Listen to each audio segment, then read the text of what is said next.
अस्सलाम वालेकुम, मैं हूं शाहजेब खानजादा। चैंपियंस ट्रॉफी के पहले सेमीफाइनल में आज भारतीय क्रिकेट टीम ने शानदार कारकर्दगी का मुजाहिरा करते हुए ऑस्ट्रेलिया को शिकस्त दे दी है और फाइनल के लिए क्वालिफाई कर लिया है, जिसके बाद चैंपियंस ट्रॉफी का फाइनल पाकिस्तान में होने की उम्मीद दम तोड़ गई है और अब इवेंट का फाइनल दुबई में खेला जाएगा। भारत की जानिब से विराट कोहली ने एक बार फिर शानदार बैटिंग करते हुए अपनी टीम की जीत में अहम किरदार अदा किया। कल लाहौर में इवेंट का दूसरा सेमीफाइनल जनूबी अफ्रीका और न्यूजीलैंड के दरमियान खेला जाएगा, जिसके बाद जीतने वाली टीम इतवार को दुबई में भारत के खिलाफ फाइनल खेलेगी। दूसरी जानिब इवेंट में इंतहाई नाकिस कारकर्दगी दिखाने के बाद आज पाकिस्तानी क्रिकेट टीम के दौरा न्यूजीलैंड के लिए वनडे और T20 स्क्वाड का ऐलान कर दिया गया है। स्क्वाड में मुतअद्दिद तब्दीलियां की गई हैं, ताहम बड़े नामों को दोनों फॉर्मेट्स में तकसीम कर दिया गया है। वनडे कप्तान मोहम्मद रिजवान बरकरार हैं, ताहम उन्हें और बाबर आजम और बॉलर नसीम शाह को T20 टीम से ड्रॉप कर दिया गया है और सिर्फ 6 T20 इंटरनेशनल खेलने वाले ऑलराउंडर सलमान अली आगा को T20 टीम का कप्तान मुकर्रर कर दिया गया है, जबकि काफी अरसे से टीम से बाहर और डोमेस्टिक क्रिकेट में भी out of form allrounder Shadab Khan को T20 टीम का नायब कप्तान बना दिया गया है, जबकि फास्ट बॉलर्स शाहीन शाह अफरीदी और हारिस रऊफ को वनडे टीम से ड्रॉप करके सिर्फ T20 टीम में शामिल कर दिया गया है, जबकि ओपनर्स फखर जमान और साइम अयूब को तिब्बी मशवरे पर दोनों फॉर्मेट्स के लिए ज़ेर गौर नहीं लाया गया। नए ऐलान करदा स्क्वाड्स के मुताबिक वनडे स्क्वाड में कप्तान मोहम्मद रिजवान और नायब कप्तान सलमान अली आगा समेत बाबर आजम, अब्दुल्ला शफीक, अबरार अहमद, आकिफ जावेद, फ़हीम अशरफ, इमामुल हक, इरफान खान नियाजी, खुशदिल शाह, मोहम्मद अली, मोहम्मद वसीम जूनियर, नसीम शाह, सुफियान मुकीम और तैयब ताहिर शामिल हैं। इसी तरह T20 स्क्वाड में कप्तान सलमान अली आगा और नायब कप्तान शादाब खान समेत अब्बास आफरीदी, अब्दुल समद, अबरार अहमद, हारिस रऊफ, हसन नवाज, इरफान खान नियाजी, जहादात खान, खुशदिल शाह, मोहम्मद अली, मोहम्मद हारिस, उमैर बिन यूसुफ, शाहीन शाह अफरीदी, सुफियान मुकीम और उस्मान खान शामिल हैं। इन तमाम चीज़ों पर बात करेंगे। साबिक कप्तान राशिद लतीफ़, क्रिकेटर अहमद शहजाद और सिकंदर बख्त हमारे साथ मौजूद हैं। आप तीनों का बहुत शुक्रिया। सबसे पहले भारत की फतह पर बात कर लेते हैं। राशिद भाई, ज़ाहिर है ये तनकीद तो हो रही है कि होम टूर्नामेंट पाकिस्तान का था, लग भारत का रहा है, उन्हें एक ही ग्राउंड में, एक ही पिच पर, एक ही शहर में सब कुछ मैचेस खेलने का मौका मिल रहा है, मगर शानदार कारकर्दगी अगर हम देखें ऑस्ट्रेलिया को आखिर में कहा जा रहा था कि शायद 300 तक पहुँच जाए, मगर करटेल किया। बॉलिंग ऑप्शन बहुत सारे उनके पास, फील्डिंग भी उनकी बहुत ज़बरदस्त, बैटिंग ऑप्शन बहुत सारे हैं उनके पास और मैच में कहीं पर भी लगा नहीं जब चेस कर रहा था भारत के ऑस्ट्रेलिया की ग्रिप आई हो। कोहली ने एक दफा फिर शानदार नॉक खेला, क्या कहिएगा? जी, भारत ने काफी अरसे से काम कर रहे थे और क्रिकेट की बहुत बड़ी इंडस्ट्री बना चुके हैं IPL के थ्रू, और उसके बाद एक टीम नहीं है, ये 2 टीम्स हैं। उसके बाद जो स्टार्स इन्होंने जो पैदा किए वो सिर्फ इंडिया के नहीं, वो ग्लोबल स्टार्स है। आज विराट कोहली ने बैटिंग की 2 मैचेस में, देखें उसने कमांड ली और आखिर तक लेता हुआ चला गया, फिर उसने हार्दिक पांड्या को दिया और उसने जिस तरह से जैम्पा को मारा है ना, तो ये आपको लग रहा है कि मकसद लगता है किसी टीम का के टूर्नामेंट खेलने का। वो सिर्फ मैच जीतने नहीं आए, वो टूर्नामेंट जीतने आए। ऑस्ट्रेलिया ने गलती की, अपनी स्ट्रेंथ से हटे बहुत सारे स्पिनर डाल दिए, ये उनकी स्ट्रेंथ कभी भी नहीं रही। जॉनसन को खिला लेते ज्यादा अच्छा था, उन्होंने कहा कि स्पिन पिच है, लेकिन स्पिनर्स के लिए यहाँ पे मेथड अलग होता है बॉलिंग करने, यहाँ मार के करनी पड़ती है। जिस तरह से जडेजा कर रहे थे, 90+ पे बॉल कर रहे थे, वो दौड़ से करते थे। जो ऑस्ट्रेलियन जो स्टाइल है स्पिन करने का, वो यहाँ पे कामयाब नहीं होगा, स्पेशली यंग प्लेयर के लिए। तो लेकिन बहुत बड़ी कामयाबी हुई है और ऑस्ट्रेलिया को दाद जाती है कि इतनी वीक टीम के साथ वो खेले और कहीं पे भी साबित नहीं होने दिया कि हम वीक टीम है। यही बड़ी टीम की निशानी होती है। लेकिन जिस तरह से इंडिया खेल रहा है, जिस तरह से उन्होंने अपनी इंडस्ट्री बनाई है, लगता है ऐसे ही है कि वो चैंपियंस ट्रॉफी इस दफा भारत की होगी। अहमद, आप बताइएगा, बहुत ही जबरदस्त तरीके से चेस किया, पूरी ग्रिप के साथ चेस किया, क्या कहेंगे? तो देखिए, हम तो पहले दिन से ही बोलते आ रहे हैं कि भारत की बहुत मजबूत साइड है। Looking at the condition in Dubai, आप देखें वो अपने 5 स्पिनर जो हैं अपने साथ लेके आए हुए हैं, उसकी कोई वजह थी। इसे कहते हैं कि हॉर्सेस फॉर कोर्सेस। आप उनके जो फास्ट बॉलर्स हैं, आज भी सिर्फ शामी खेला, उसके साथ ऑलराउंडर पांड्या ने बॉल, बाकी उसके बाद 4 स्पिनर खेल रहे थे उनकी टीम के अंदर। और प्रेपरेशन की हम बहुत बात करते हैं। इंग्लैंड की मजबूत टीम वो भारत भारत के अंदर गई चैंपियंस ट्रॉफी से पहले टोटल 8 मैच खेले उन्होंने, 5 T20 के और 3 ODI के, और भारत ने सिर्फ उनको 1 जीतने दिया। इस प्रेपरेशन और कॉन्फिडेंस के साथ वो आए। उनके मोरलेस सारे प्लेयर्स को इनफ गेम टाइम मिला, इनफ अपॉर्चुनिटी मिली, सब फॉर्म के अंदर थे, तो इसके साथ वो आए। और फिर एग्जीक्यूशन देखे एक भी टॉस नहीं जीते, कोई एक्सक्यूज नहीं किया, लेकिन उनकी गेम प्लान, उनकी मेंटल टफनेस वो इतनी स्पॉट ऑन है कि आप बड़े प्लेयर्स की बात करते हैं, विराट कोहली की, भाई ये होते हैं सीनियर प्लेयर्स जो जहां मैटर करता है, जहां स्टेक बड़े हो जाते हैं वहां पे और वहां पे आपकी टीम को जो है मैचेस जितवा के देते हैं। विराट कोहली के 8000 स्कोर हो गए सिर्फ चेजिंग के अंदर, सिर्फ चेज के अंदर, और वो भारत को तन्हाई जो है हर गेम के अंदर आप चेक करें, पाकिस्तान के अगेंस्ट उन्होंने बड़े मैच के अंदर प्रेशर गेम था उसमें सेंचुरी की, उसके बाद इस गेम के अंदर भी जहां पे 2 अर्ली विकेट्स चले गए थे, पार्टनरशिप की बहुत जरूरत थी क्योंकि दुबई के अंदर 260 बहुत स्कोर हो जाता है अगर आपके 3-4 आउट हो जाए, तो वहां पे अय्यर के साथ जो कामनेस और स्टेबिलिटी लेके आए विराट कोहली भारत के लिए, वो मैच एक साइड पे उन्होंने कर दिया एक दफा फिर। बहुत आउट क्लास परफॉर्मेंस है। हम पहले से भी बोलते आ रहे हैं कि रेड हॉट फेवरेट है भारत की team looking at the conditions और जो रिसोर्सेज रोहित शर्मा के पास हैं। I think they are the deserved finalist and I won't be surprise कि वो इसी तरह फाइनल भी जीत के चले जाए बिकॉज उनकी टीम बहुत जबरदस्त है। और सिख भाई आप बताइएगा, जब पहले बैटिंग की ऑस्ट्रेलिया ने, एक लम्हे पर लग रहा था कि 300 तक जाएंगे, मगर हमने देखा कि उन्होंने आखिर के 10 ओवर्स में कर्टेल किया ऑस्ट्रेलिया को। उसके बाद जडेजा जब बात कर रहे थे तो उन्होंने कहा कि ये जो पिच है इसको देखते हुए पिछले पिचेस के मुकाबले में ये हमें आसानी से चेस कर लेना चाहिए, शुरू के 10 ओवर्स हमें एहतियात करनी चाहिए। और उसके बाद चेस किया, विकेट गिरते भी रहे, सिंगल डबल करना या फिर बाउंड्रीज लगाना, बहुत तरीके से चेस किया है। देखो शाहजेब, ये जो मैच तब्दील हुआ है ना, ऑस्ट्रेलिया के हाथ से निकला है, वो निकला 36.4 ओवर में जब स्मिथ आउट हुआ, और उसके 5 बॉल के बाद मैक्सवेल आउट हुआ। वहां से मैच फंस गया। मैं ये समझ रहा था जब मैक्सवेल खेलने आया कि अब जो है रन्स बनेंगे तेजी के साथ, वो एक बड़ा टोटल लगेगा, मगर ये जो 36.4 से लेकर 37.3 बॉलों के दरमियान, ये 5 गेंदों के दरमियान पूरा गेम टर्न हो गया और वो उसकी तरफ चला गया, इंडिया की तरफ। और इंडिया के पास ऑब्वियसली बॉलर्स बहुत अच्छे हैं, उनकी बैटिंग कंट्रीब्यूशन आप देखें कि हर शख्स ने जितना रन्स किए हैं, कोहली ने, रोहित ने किया है, कोहली, अय्यर, पटेल, उसका ये रोहेल, पांड्या, सब ने कंट्रीब्यूशन किए। 28-28, 30-30 रन। और ये एक क्रिकेट टीम होती है कि हम वो रोते नहीं है, हमारी तरह हम तो ये रो रहे थे कि जी साइम नहीं है, साइम नहीं है। हमने पूरी ट्रॉफी में ये रोना मातम बिछा हुआ था। फिर फखर अनफिट हुआ तो पूरी ट्रॉफी के अंदर मातम बिछा हुआ था कि जनाब फखर अनफिट हो गया। टीमें ऐसी नहीं होती, टीमें ऐसी होती हैं कि ये जो आपने देख ली कि उनके पास हर लड़का कंट्रीब्यूट कर रहा है, उनके किसी के लड़के के जाने से उनको कोई फर्क नहीं पड़ा। बुमराह नहीं आया, कोई रोना धोना नहीं था, ऑस्ट्रेलिया के 3 फास्ट बॉलर नहीं आए, स्टेनिस नहीं आया, उसने रिटायरमेंट ले ली, कोई रोना धोना नहीं। हम वही टीम है कि जो कि बस रोना धोना किया हुआ था कि जी साइम, हाय मेरा साइम, हाय मेरा फखर। इस तरह नहीं होता, क्रिकेट टीमें इस तरह नहीं बनती हैं। आपको पूरी एक टीम बनानी पड़ती है। अभी भी जो टीम अनाउंस हुई है, अगर आप उस पर बात करेंगे, मैं तो हैरान हूं कि क्या टीम अनाउंस की है उन्होंने। ऐसे अच्छे लड़के उनको आप छोड़ के जा रहे हैं। मैं अब इस जो टीम अनाउंस हुई है इस पर बात करते हुए, राशिद भाई, ये अजीब मामला है कि पहले शादाब खान की जगह ही नहीं बन रही थी टीम में, अब नायब कप्तान के तौर पर वापस आ गए। कुछ जो बॉलर्स हैं, हारिस रऊफ, शाहिद शाह अफरीदी, एक फॉर्मेट से ड्रॉप्ड हैं, दूसरे में वो मौजूद हैं। सलमान अली आगा ज़ाहिर है वनडे में अच्छी फॉर्म दिखा रहे हैं, मगर T20 में वो नहीं एक्सपीरियंस, कप्तान के तौर पर आ गए। किस तरह देख रहे हैं आप? अनप्रोफेशनल वर्क किया है और सिलेक्टर्स थोड़ा सा घबरा गए। पैनिक तो हमने चैंपियन ट्रॉफी से पहले भी कर दिया था और उसके बाद तो डिजास्टर हुआ है। ये भी है ना, बहुत बड़ा हार्ड है, लेकिन डिजर्व करते हैं ये लोग। देखिए, हम अगर कामरान गुलाम को लेके आए थे, अच्छी सीरीज खेलता हुआ आया था, 1-2 शॉट्स लगते हैं, आपने उसको बाहर करके तो शकील को प्लेइंग लेवल में लेके आए, तो शकील भी सेटल होता हुआ नजर आ रहा था, तो दोनों को ड्रॉप कर दिया आपने। यानी कि हम लोग ठीक थे कि आपने गलत खिलाया, सिलेक्शन गलत थी, आपके पास ओपनर थे नहीं। अब आपने 2 ओपनर लिए जो यहाँ पे खेलने चाहिए थे, वो वहां लेके जा रहे थे। Abdullah Shafique very good player in subcontinent, 3 लगातार 0 साउथ अफ्रीका करके आए, तो उनकी क्या परफॉर्मेंस थी कि वो टीम में ओपनर जाएंगे। तो ये मेरे ख्याल से गलत सिलेक्शन है। जहां तक शर्जील उसकी बात है, 2 और प्लेयर है हमारे पास जो फास्ट बॉलर है, उनको एक फॉर्मेट में लेके जाना, मेरे ख्याल से उनको वहां पे वो ज्यादा यूजफुल होते हैं, शाहीन अफरीदी हो जाए या हारिस रऊफ हो जाए, दोनों फॉर्मेट में खेले तो ज्यादा बेहतर है। यहाँ पे जो मार लग गई, लेकिन उस कंडीशन के तो अच्छे बॉलर है ये। साउथ अफ्रीका में अच्छी बॉलिंग की इन्होंने, ऑस्ट्रेलिया में अच्छी बॉलिंग की, वहां करते हुए आए थे।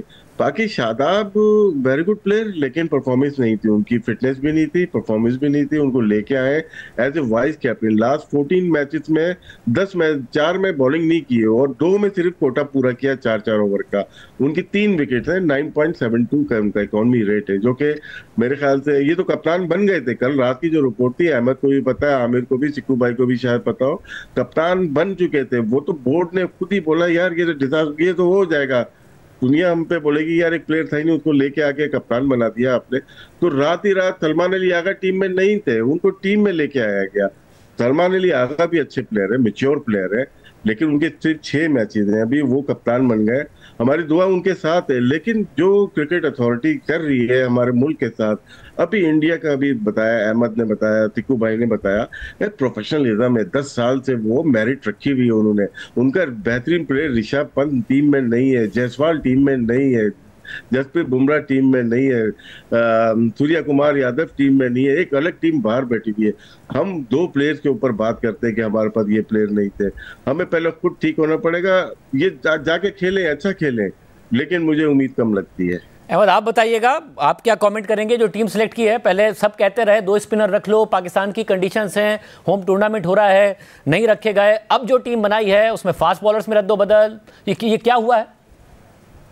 कुछ भी नहीं शाहजेब भाई, हुआ ये सिर्फ इतना है कि अवाम को और मीडिया को एक दफा फिर पागल बनाया गया। ठीक है, आपने किया, ये प्रेशर पड़ा, इतनी गंदी परफॉर्मेंसेस के बाद भी आपने उन प्लेयर को जो तनकीद की, जिन पे अखीर हो गई है, उनको आपने किया ये, कुछ को आपने T20 में रख लिया, कुछ को आपने वनडे में रख लिया। अब होगा क्या वो भी आपको बता देता हूं।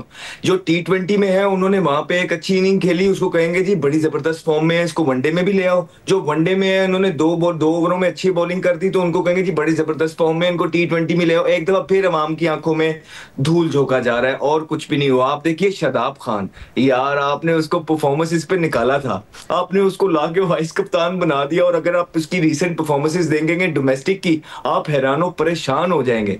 उसामा मीर जो एक जेन्युइन स्पिनर है, जिसने PSL में भी 24 विकेटें ली थी, उसके बाद आप यहाँ पे भी साइड मैच खेला है बांग्लादेश के खिलाफ दुबई में, ICC चैंपियंस ट्रॉफी की जो टीमें खेल रही थी, वहां भी 4 आउट उसने किए, उसको आपने फिर नहीं रखा है। और फिर आपने सलमान अली आगा को कप्तान बना दिया T20 का, कि हम उसको कह रहे हैं कि यार अगर ये कोई फॉर्मेट अच्छा खेलता है तो ये ODI बेटर खेल रहा है, या टेस्ट में थोड़ी सी इसकी बेटर परफॉर्मेंसेस हैं।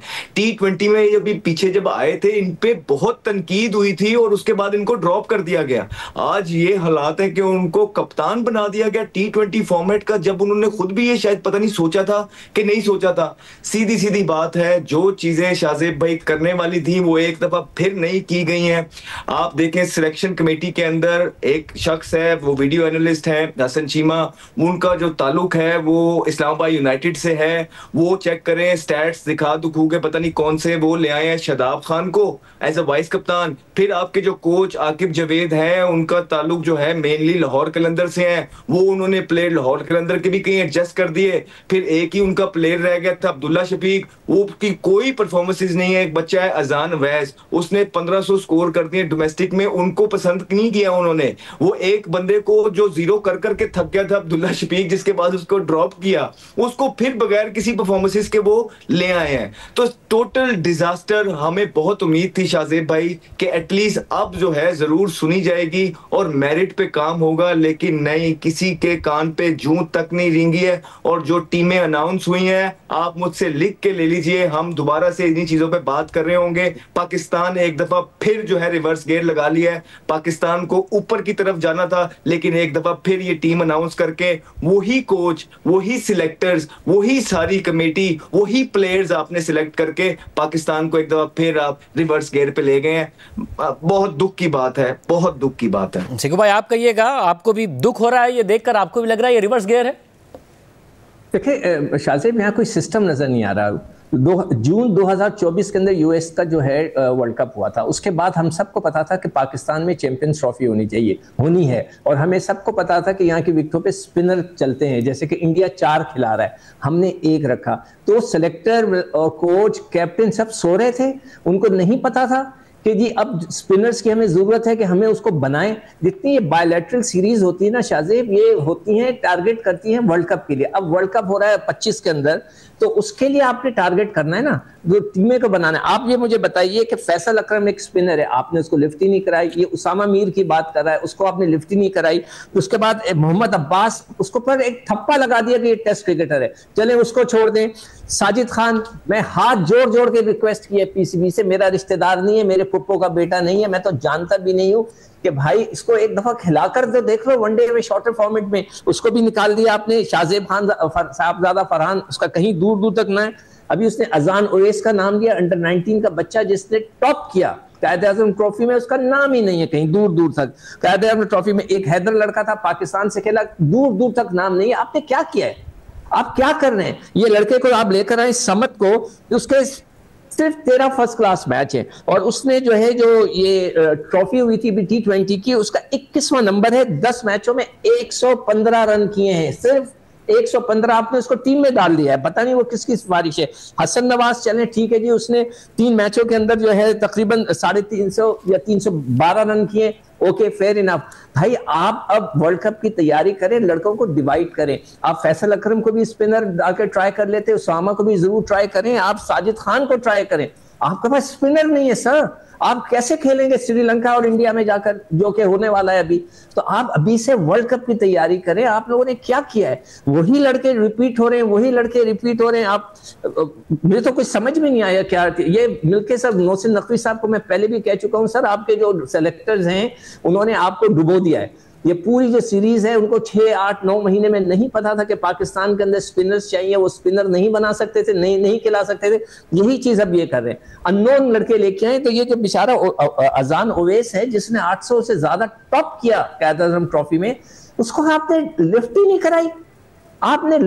कराई। आप कैसे कर सकते हैं? आप ये क्रिकेट की तबाही है, फॉर गॉड सेक। आप परफॉर्मेंस देखें, जो लड़के डोमेस्टिक क्रिकेट में परफॉर्म करते हैं उनको टीम में लेकर आए, वरना ये आप फिर पाकिस्तान की टीम को एक और झटका देने वाले हैं। ऐसे लड़कों के मैं नाम देख रहा हूं जिनका, जमान खान किधर चला गया, इतना अच्छा खासा बॉलर था, आप भूल गए सारे। जमान खान किधर चला गया भाई? कामरान गुलाम को निकाल दिया। आप लोगों ने क्या किया है? ये मतलब ये क्रिकेट के साथ आप लोग ज्यादती कर रहे हो यार, बहुत बड़ी ज्यादती कर रहे हो आप। अल्लाह खैर करे। राज भाई, आपकी भी डोमेस्टिक क्रिकेट पर नजर है, आप कमेंट कीजिएगा। जो जिन प्लेयर्स को नजरअंदाज करने पर अहमद शहजाद और सिक्कू भाई आवाज उठा रहे हैं, आप बताइएगा। देखिए, हैदर अली बड़ी अच्छी फॉर्म में थे। T20 की मैं बात कर रहा हूँ, मैं अभी फर्स्ट क्लास में नहीं जा रहा क्योंकि टाइम बहुत छोटा है। हैदर अली ने इस दफा 161 की स्ट्राइक रेट से रन किए हैं, बहुत अच्छा खेले PSL में भी और चैंपियंस कप में भी। एक बॉलर तारिक उस्मान तारिक, जो कि ऑफ स्पिनर मिस्ट्री है, जो हमें जरूरत है जिन बॉलर की। कोयटा ग्लैडिएटर खेले, उनकी बॉलिंग का एक्शन का बड़ा इशू हो गया था, लेकिन दोबारा आए और इस चैंपियन कप में उनकी तकरीबन सबसे अच्छी इकोनॉमी रेट उन्हीं की है, तकरीबन 5.94 है उनकी विकेटों की तादाद भी 14 विकेट्स लिए हैं उन्होंने। तो वो एक ऐसा बॉलर था जिसपे आप ना कर सकते हैं, उसने कोयटा को मैच जितवाए। इसके अलावा मां सदाकत है, एक बहुत ही अच्छे बैट्समैन है, ओपनर, क्योंकि मोहम्मद हारिस को जो लिया है वो 4 नंबर पे अपनी टीम के लिए खेल रहे हैं। कोयटा और पिशावर दलमी में 4 नंबर 3 नंबर पे खेल रहे हैं, क्योंकि उनके ओपनर जो है साइम अय्यूब और बाबर आजम है, वो तो ओपन कर नहीं रहे, लेकिन नेशनल टीम के लिए वो ओपन करेंगे। वो कामयाब होते हैं नहीं होते तो मैं ब्लेम तो फिर अपनी मैनेजमेंट को दूंगा ना। कुछ और प्लेयर हैं, उसामा मीर की बात की अहमद ने, बिल्कुल वो T20 में टॉप बॉलर है। हमारे PSL में, लास्ट PSL में सबसे ज्यादा 22 विकेट लिए हैं उसने। तो जो जिसका राइट हक मिलता है उसको दिया जाए, उसको रोका ना जाए, जब भी तो टीम हमारी जीत नहीं पाती। जो जिस फॉर्मेट में है वो हम खिलाते नहीं। फ़हीम अशरफ को वनडे में खिलाया जा रहा है, टेस्ट मैच में खिलाया, उसका फॉर्मेट ही T20 है। तो T20 में क्यों नहीं है? क्योंकि 4 ओवर करने हैं, उसको बैटिंग कर सकता है किसी भी फ्लोटिंग ऑर्डर पे। तो मेरे ख्याल से बहुत ज्यादा गलतियां की हैं और हम दुआ करते हैं। और हम ये गलतियों की निशानदेही क्रिकेटर्स कर रहे हैं। प्राइम ब्रेक शामिल करते हैं। इमरान खान साहब की सेहत के हवाले से यहाँ तक के उन्हें सहरी में उन्हें और बुशरा बीबी को खाना न देने के हवाले से खबरें फैलाई गई। क्या हकीकत है? खुद इमरान खान साहब की तरफ से ये बात आई है, अलीमा खान साहिबा ने बताई है। ब्रेक की बात आपके सामने रखते हैं।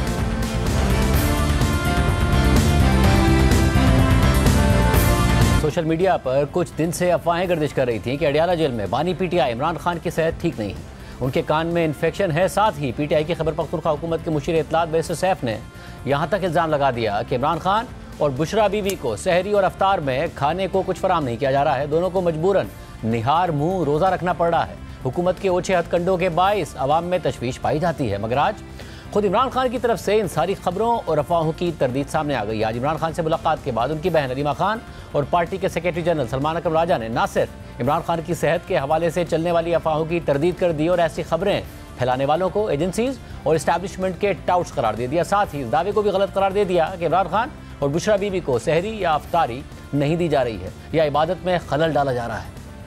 इमरान खान माशाल्लाह अल्हम्दुलिल्लाह बिल्कुल सेहतमंद लग रहे थे, खुश बैठे थे, क्योंकि उनको ये नहीं पता कि हम बाहर कितने परेशान होते हैं। उनको तो नहीं पता कि बाहर किस किस्म की रूमर्स फैलाए जा रहे थे। कान में कोई तकलीफ नहीं है और भी कोई तकलीफ नहीं है। हमारी इस्टेब्लिशमेंट के और एजेंसियों के टाउट्स बैठते हैं आके और वो आके इनकी सेहत के ऊपर बात करते हैं। सोशल मीडिया पे हम पढ़ रहे हैं कि उनके दिमाग में इन्फेक्शन चला गया है। यहाँ तक तो बात पहुँचा दी थी आपने 2 दिन में। ऐसे सुबह किसी ने पूछा कि जो उनकी सहरी बंद कर दी गई है या उनकी इबादत बंद कर दी गई है, कोई ऐसी बात नहीं है। जेल में ऐसी कोई बात नहीं हुई है। बहुत अफवाहें फैलाई गई हैं पिछले चंद दिनों से कि उनकी सेहत ठीक नहीं है, कोई हंगामी तौर पे डॉक्टर उनको देखने आए हैं। ऐसा कुछ नहीं है, उनकी सेहत बिल्कुल ठीक है। मामूल का एक चेकअप हुआ है। फिर एक और बात चली कि शायद उनको जेल में सहरी नहीं दी जा रही या उनको इबादत में कोई खलल डाला जा रहा है। ऐसा भी कुछ नहीं है। तो ये बातें गलत हैं। ये लोग क्यों करते हैं? क्या मिनिस्टर साहब ने जो गैर जमादाराना बयान दिया है, पार्टी उनके उस बयान के हवाले से कोई पुट्स करेगी क्या उनके खिलाफ? जी, मैंने पेशावर में वकास अकरम साहब जो हमारे सेक्रेटरी इंफॉर्मेशन है उनसे कहा है कि इस बारे में वो पूछें कि ये बयान क्यों दिया गया। उनका जवाब आएगा तो आगे देखेंगे। मगर ये पहली दफ़ा नहीं हुआ कि कुछ अनासिर की तरफ से सोशल मीडिया पर या फिर खुद पीटीआई के अपने रहनुमाओं की तरफ से इमरान खान की सेहत के हवाले से झूठी खबरें फैलाई गई हों और पार्टी क़यादत को वजाहत देनी पड़ी हो। कुछ दिन पहले भी सोशल मीडिया पर इमरान खान की सेहत के हवाले से अफवाहें चल रही थीं, जिस पर अलीमा खान ने कहा था कि इमरान खान की सेहत बिल्कुल ठीक है। लोगों की तवज्जो हटाने के लिए खबर निकाली गई कि इमरान खान बेहोश होकर गिर पड़े थे। अलीमा खान जब ये बात कर रही थी तो उनसे सवाल हुआ कि ऐसी खबरें पार्टी के सोशल मीडिया अकाउंट से ही जारी की जाती हैं और जून में कासिम सूरी ने भी इमरान खान के खाने में कुछ मिलाए जाने का दावा किया था। तो इस पर अलीमा खान ने हैरानी का इजहार करते हुए कहा था कि कासिम सूरी तो मुल्क से बाहर हैं, उन्हें क्या पता। उनकी सेहत बिल्कुल ठीक है। आप सबके वो सोर्सेज होते हैं, वो फिर आप एक खबर डिस्ट्रैक्शन के लिए आप ये निकाल दें कि इमरान खान बेहोश होके गिर गए, तो उस पर तो वो हंस रहे थे। लेकिन मैंने कहा बाहर आपको तो नहीं पता कि कितना परेशान लोग हो जाते हैं। ऐसी तशवीशनाक खबरें जो हैं ये तो पीटीआई के सोशल मीडिया हैंडल्स के जरिए ही सामने आती हैं। तो जून में खान साहब आइसोलेशन में थे। कासिम खान सूरी ने खबर दी जी कि उनको पता नहीं क्या खाने में मिलाया गया, उनकी ज़हनी हालत ही ख़राब हो गई है। तो ये खान साहब को बताया आपने कि हमारे लोग ही हैं? जी। लेकिन कासिम सूरी तो मुल्क से बाहर है, उनको कैसे पता चलो? सोर्स ही होगा ना कोई। ये सोर्सेज का ना, जब इमरान खान से मुलाकात तो वो बेहतर है बनिस्बत इसके कि हम सोर्सेज के ऊपर जाएं। सोर्सेज तो शैतानियाँ कर रहे हैं, इसलिए उनके ऊपर यकीन नहीं रखना चाहिए। इसके अलावा आज इमरान खान ने अपने जेल के मामलात के हवाले से कुछ अहम तब्दीलियां कर दी हैं। सलमान अकरम राजा के मुताबिक इमरान खान और बुशरा बीबी ने जेल के तमाम मामलात के हवाले से चौधरी ज़हीर अब्बास को अपना वकील मुकर्रर कर दिया है और उन्हें जिम्मेदारी दी गई है कि दीगर वकला की तरह अपना सियासी कद बढ़ाने के बजाय पेशा वाराना तौर पर जेल के मामलात को देखें। जबकि इमरान खान की खुसूसी हिदायत के हवाले से नियाज़ुल्लाह नियाज़ी को इमरान खान का तर्जुमान मुकर्रर कर दिया गया है। फैसल चौधरी को हिदायत की गई है कि वो तमाम पटिशंस चौधरी ज़हीर अब्बास के हवाले कर दें। जेल के तमाम मामलात के हवाले से उन्होंने चौधरी ज़हीर अब्बास को अपना वकील मुकर्रर किया है। बुशरा बीबी साहिबा ने भी और इमरान खान साहब ने भी। तो उन्हीं को ये जिम्मेदारी दी है कि वो खालिस्तन वकालती सतह पे इसमें सियासी अंसर ताकि शामिल ना हो, कोई बाहर आकर अपना सियासी कद बढ़ाने की कोशिश ना करे। उन्होंने उनको पेशा वाराना हैसियत में ये जिम्मेदारी दी है कि जेल के मामलात के हवाले से तमाम मुकदमात जो हैं वो देखेंगे। हुआ बदकिस्मती से कुछ लोगों ने अपना सियासी कद बढ़ाने की कोशिश की वकालत के जरिए। तो ये अच्छी बात नहीं है। जो वकील है उसको वकालत करनी चाहिए। जिसको खान साहब दें कोई सियासी ओहदा और कहें कि तुम सियासत करो, सियासत उसी को करनी चाहिए। नियाजुल्लाह नियाजी साहब जो हैं उनको खान साहब का स्पोक्स पर्सन मुकर्रर किया गया है। अडयाला के बाहर अब वो बात किया करेंगे। तो ये है टीम। चौधरी साहब बहुत सारी पिटीशंस लेके चल रहे हैं, तो आप उनसे इख्तियारात वापस जी, उनको हिदायत की गई है कि वो तमाम पिटीशंस जो हैं चौधरी ज़हीर अब्बास के हवाले कर दें। साथ ही आज जियो न्यूज़ के नुमाइंदे शब्बीर डार ने सलमान अकरम राजा से अपोजिशन अलायंस और मौलाना फजलुर रहमान के हवाले से सवाल किया तो सलमान अकरम राजा ने जवाब दिया कि इमरान खान ने हिदायत दी है कि मौलाना फजलुर रहमान से क्या गुफ्तगू करनी है। तो आपका अपोजिशन अलायंस बन रहा है, उसमें अभी तक मौलाना फजलुर रहमान शमूलियत नहीं इख्तियार कर चुके हैं। मौलाना फजलुर रहमान ने गारंटी मांगी है, आप जो लीडरशिप बाहर है और इमरान खान जो जेल में है, कि हमें इस बात की गारंटी दी जाए कि जो फैसले हैं वो अपोजिशन इत्तेहाद की क़यादत करेगी, ना कि इमरान खान करेंगे। इस पर कोई बात हुई है खान साहब से? इस पे हुई है मेरी बात इत्तेहाद के हवाले से, अलायंस के मामलात के हवाले से। वो मैं ज़ाहिर है पूरी बात तो नहीं करूँगा, वो हमारा अंदरूनी मामला है। लेकिन मौलाना फजलुर रहमान साहब की हम इज़्ज़त करते हैं, हम चाहते हैं कि वो इस अलायंस का हिस्सा हों। उनसे क्या गुफ्तगू करनी है वो खान साहब ने हिदायत दी हैं। इंशाअल्लाह हम मुस्बत अंदाज में आगे चलेंगे। साथ ही आज अडयाला जेल में पार्टी रहनुमा और वकला की इमरान खान और बुशरा बीबी से मुलाकात की अंदरूनी कहानी भी सामने आ गई है। जियो न्यूज़ के नुमाइंदे शब्बीर डार की खबर के मुताबिक मुलाकात में बुशरा बीबी शदीद गुस्से में नजर आई और पार्टी के चेयरमैन बैरिस्टर गौहर खान और सेक्रेटरी जनरल सलमान अकरम राजा पर पार्टी के मुतहर्रिक ना होने पर बरहमी का इजहार किया, जबकि इमरान खान भी बुशरा बीबी की तायीद करते रहे। ये क्या मामला है, बात करेंगे खुद शब्बीर डार हमारे साथ। शब्बीर डार, बहुत शुक्रिया। क्या आपके जराए बता रहे हैं, क्या हुआ है? शाहजेब साहब, अडयाला जेल में आज मुलाकातों के 2 राउंड हुए हैं। एक मुलाकात में बानी पीटीआई की जो फैमिली है, जिसमें उनकी 3 बहनें अलीमा खान, उज़मा खान और नौरीन खान शामिल है, और उस मुलाकात में बुशरा बीबी भी शामिल थी, इमरान खान खुद भी शामिल थे। इसी मुलाकात में ये फैसले हुए कि जो फैसल चौधरी को से जिम्मेदारियां वापस ली गई हैं और बुशरा बीबी ने उस जो उनकी तर्जुमान है मिशाल यूसुफजई, उनसे भी जिम्मेदारियां वापस ली हैं। ये इस मुलाकात में फैसले हुए। और उसके बाद जो दूसरा राउंड हुआ मुलाकात का, जिसमें बैरिस्टर सलमान अकरम राजा, बैरिस्टर अली जफर, बैरिस्टर गौहर खान, फैसल चौधरी और दीगर वकला मिले हैं। और हमारे ज़राए का कहना है कि जो वकला की मुलाकात हुई है उसमें जब बुशरा बीबी आई तो वो सख्त गुस्से में थी और उन्होंने आते ही बैरिस्टर सलमान अकरम राजा और बैरिस्टर गौहर अली खान से पूछा कि हम अगर जेल में हैं तो पार्टी बाहर आवाज क्यों नहीं उठा रही है, बाहर एहतजाज क्यों नहीं हो रहा है। ऐसा लग रहा है कि पार्टी बिल्कुल खामोश हुई है और पार्टी की कोई हिकमत अमली नजर नहीं आ रही है। ये कहते हुए बुशरा बीबी सख्त गुस्से में नजर आई हैं। और जराए का कहना है कि इमरान खान ने भी बुशरा बीबी के मौक़िफ़ की तायीद की और उन्होंने बैरिस्टर सलमान अकरम राजा से कहा कि जो बाहर हमारी क़यादत है, आप सियासी जो कमेटी है हमारी और पार्लिमानी कमेटी है, उनसे मुशावरत करके फिलफौर एहतजाजी मुजाहरे तरतीब दें। और कारकुन इस वक्त चाह रहे हैं कि मैं बाहर आऊं जेल से और कारकुन मेरी रिहाई के अलावा कोई और बात सुनना नहीं चाह रहे हैं। लिहाजा जो हिकमत अमली है पार्टी की इस वक्त वो कहीं नजर नहीं आ रही है। और इसके अलावा इमरान खान ने सलमान अकरम राजा से ये भी कहा है कि जो अपोजिशन इत्तेहाद कायम किया गया है उसमें अभी तक मौलाना फजलुर रहमान की शमूलियत नहीं हुई है।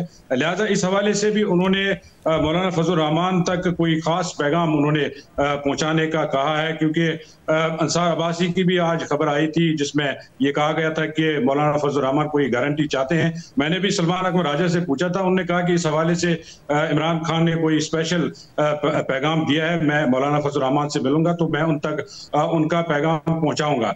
लेकिन जहां तक जो आज की मुलाकातों में जो खबरें सामने आई या जो फैसले किए गए हैं, इससे इस बात को तकवीत मिलती है कि गुज़िश्ता कई रोज से जो पीटीआई के अंदर ग्रुपिंग और जो मुख्तलिफ जो रूमर्स गर्दिश करते रहे हैं, इस बात को तकवीत मिलती है कि पीटीआई के अंदर सब कुछ ठीक नहीं है, क्योंकि अब ये मामला जेल तक पहुंच गए हैं और जेल के अंदर भी जो तकर्रियां और तैनातियां हो रही हैं, इस बात से भी ये वाज़ेह है कि अब पीटीआई में ग्रुपिंग और जो डिवीजन है वो बढ़ता जा रहा है। इसकी वाज़ेह मिसाल है कि जो फैसल चौधरी से जिम्मेदारियां वापस ली गई हैं, क्योंकि हम देख रहे हैं कि फैसल चौधरी जिस तरह से काम कर रहे थे, लेकिन ज़राए का कहना है कि अलीमा खान को शायद फैसल चौधरी का जेल आना या जेल मामलात के हवाले से जो जिम्मेदारियां उनको दी गई थी वो पसंद नहीं थी, और मिशाल यूसुफजई के हवाले से भी उनको एतराज़ात थे। बहुत शुक्रिया शबीर डार, तफसीलात बता रहे थे। प्राइम ब्रेक शामिल करते हैं, एक और आम खबर की तफसीलात सामने आ रही हैं, वो आपके सामने रखेंगे एक ब्रेक के बाद।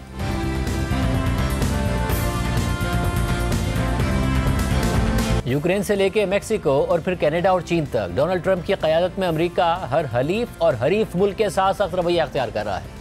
ज़ेलेंस्की के साथ मुलाकात में झगड़े के बाद एक तरफ ट्रंप ने जहां यूक्रेन की फौजी इमदाद मुअत्तल कर दी है, तो वहीं दूसरी तरफ चीन, कनाडा और मेक्सिको के साथ तजारती जंग को भी अगले मरहले में दाखिल कर दिया है। यूक्रेन के सदर ज़ेलेंस्की के साथ डोनाल्ड ट्रंप की कशीदगी उस वक्त उरूज पर पहुंची जब 28 फरवरी को व्हाइट हाउस के ओवल ऑफिस में यूक्रेनी सदर को अमेरिकी सदर और नायब सदर के हाथों सख्त बेइज्जती का सामना करना पड़ा। इसके बाद यूरोपीय रहनुमा सदर ज़ेलेंस्की की हिमायत में आगे ज़रूर आए और यूक्रेन की मदद के लिए एक कोलिशन ऑफ द विलिंग बनाने का भी ऐलान किया, लेकिन अमेरिका में ट्रंप इंतजामिया ने अब यह वादे कर दिया है कि वो यूक्रेनी सदर ज़ेलेंस्की के साथ चलने के लिए तैयार नहीं है और अमेरिका ने यूक्रेन की फौजी इमदाद मुअत्तल कर दी है। व्हाइट हाउस के ओहदेदार के मुताबिक सदर ट्रंप ने वादे किया है कि हमारी तवज्जो अमन पर है और हमारे शराकतदारों को भी इस मकसद के लिए पुरअज़म होने की ज़रूरत है। व्हाइट हाउस ओहदेदार का कहना है कि हम अपनी इमदाद को रोक रहे हैं और इसका जायज़ा ले रहे हैं ताकि यकीनी बनाया जाए कि हमारी इमदाद मसले के हल में हिस्सा डाल रही है। गुज़िश्ता रोज़ अमेरिकी सदर डोनाल्ड ट्रंप ने यूक्रेन के सदर ज़ेलेंस्की को धमकी देते हुए इशारा दिया कि अगर उन्होंने रूस के साथ जंगबंदी का मुआहदा ना किया तो वो यहाँ ज़्यादा देर तक नहीं रहेंगे। यूक्रेन में जंगबंदी के हवाले से डील पर अमेरिकी सदर ने मीडिया से गुफ्तगू करते हुए कहा कि डील जल्द हो सकती है, इसे मुश्किल डील नहीं होना चाहिए, लेकिन अगर कोई शख्स डील करना ही नहीं चाहता तो मेरा ख्याल है कि वो ज़्यादा देर यहाँ नहीं रहेगा। दूसरी तरफ यूक्रेनी सदर ज़ेलेंस्की ने इस पेशरफ्त पर रद्द अमल देते हुए इंतहाई नरम रवैया अख्तियार कर लिया है और अब से कुछ देर पहले एक्स पर अपने बयान में कहा है कि मैं अमन के लिए यूक्रेन के अज़म का इयादा करना चाहता हूँ। हम में से कोई भी मुसलसल जंग नहीं चाहता। यूक्रेन देरपा अमन की खातिर जल्द अज जल्द मुज़ाकरात की मेज़ पर आने के लिए तैयार है। यूक्रेन से ज़्यादा कोई अमन नहीं चाहता। मैं और मेरी टीम सदर ट्रंप की मजबूत क़यादत में काम करने के लिए तैयार हैं ताकि देरपा अमन हासिल किया जा सके। हम जंग के खात्मे के लिए तेज़ी से काम करने के लिए तैयार हैं और पहले मरहले में कैदियों की रिहाई और फ़िज़ाई जंग बंदी, मिसाइलों पर पाबंदी, तवील फासले तक मार करने वाले ड्रोन्स पर पाबंदी, तवानाई और दीगर शहरी इंफ्रास्ट्रक्चर पर बमबारी पर पाबंदी और समंदर में फौरी तौर पर जंग बंदी हो सकती है, बशर्ते के रूस भी ऐसा ही करे। फिर हम अगले तमाम मराइल में बहुत तेज़ी से आगे बढ़ना चाहते हैं और एक मजबूत हतमी मुआहदे पर मुत्तफिक होने के लिए अमेरिका के साथ काम करना चाहते हैं। हम वाकई इस बात की कदर करते हैं कि अमेरिका ने यूक्रेन की खुद मुख्तारी और आज़ादी को बरकरार रखने में कितनी मदद की है और हमें वो लम्हा याद है जब सदर ने यूक्रेन को जेवलिन्स फराहम किए और हालात बदल गए थे। हम इसके लिए शुक्रगुजार हैं। जुम्मे को व्हाइट हाउस में हमारी मुलाकात उस तरह नहीं हुई जिस तरह होनी चाहिए थी। ये अफसोसनाक है कि ऐसा हुआ है।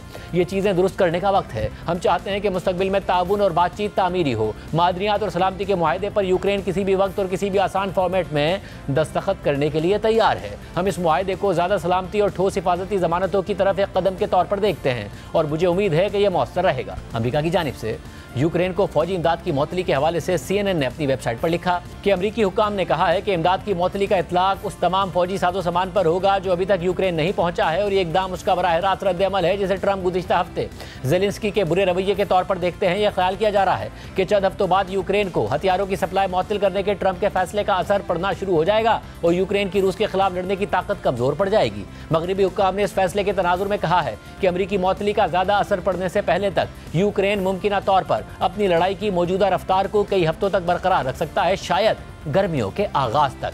बाइडेन इंतजामिया ने अपने आखिरी दिनों में यूक्रेन को हथियारों की खेप भेजी थी जिससे उसको जदीद हथियारों के बड़े जखीरे मिल गए थे। ये वो जदीद तरीन हथियार हैं जिनमें तवील फासले तक मार करने वाले अटैकम्स मिसाइल भी शामिल हैं जिन्होंने यूक्रेन को रूसी सरजमीन पर दूर तक हमला करने की सलाहियत दी है। अगर अब हथियारों की तरसील रोक दी जाएगी तो रूस के खिलाफ यह हिकमत अमली नाकाम हो सकती है। इस हवाले से BBC ने यूक्रेन के लिए फौजी इमदाद और नेटो के अखराजात उठाने के हवाले से यूरोप और अमेरिका का मवाजना करते हुए कहा है कि अमेरिका के बगैर यूक्रेन की हिमायत जारी रखना और नेटो इत्तेहाद को कायम रखना यूरोप के लिए मुश्किल हो सकता है।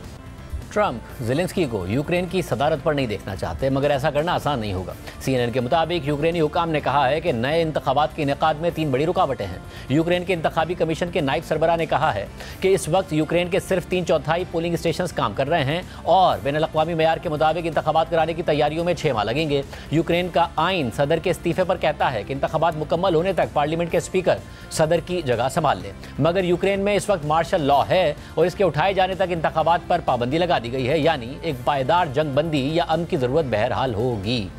आज के प्रोग्राम में इतना ही दीजिए। अल्लाह हाफ़िज़।